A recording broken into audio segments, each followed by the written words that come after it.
It's time for a short quiz, viewers. What deck won the first Shonen Jump Championship of the April 2005 format? If you said Go Control, you were wrong. If you said Chaos Control, you were wrong. If you said Beast Down, you were wrong. If you said Frog Control with Tech Drivers, you were right. Just kidding, you were wrong. I guess I probably kind of spoiled the answer by putting the name of the card of the week in the title of this video, but if you guessed Zombies, you're absolutely correct.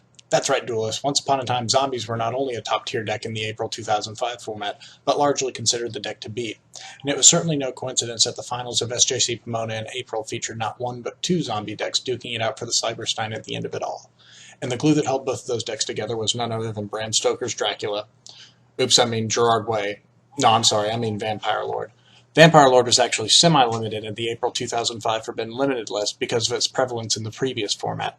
And indeed, prior to the ruling change in June that saw everyone add multiple copies of Scapegoat and Metamorphosis to their deck, that trend seemed to be continuing in the early months of the format.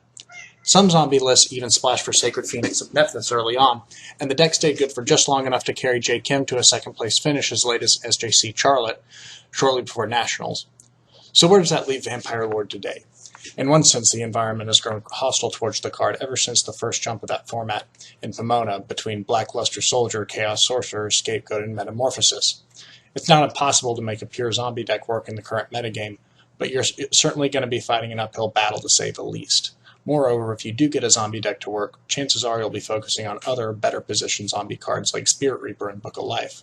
But like Gerard Way's singing voice, Vampire Lord is deceptively flexible and doesn't need a full zombie deck to shine. If you're playing a deck that can reliably summon it, like Reasoning Gate for example, you might consider side-decking a copy of Vampire Lord against aggro decks that play a lot of back rows but don't really have access to Chaos Sorcerer or anything else with more than 2,000 attack. The same goes for decks like Monarchs, or even the other aggro decks themselves. That's all I've got for y'all this week. Just as a reminder, this video should be going live right before our big $100 free roll tournament on June 15th.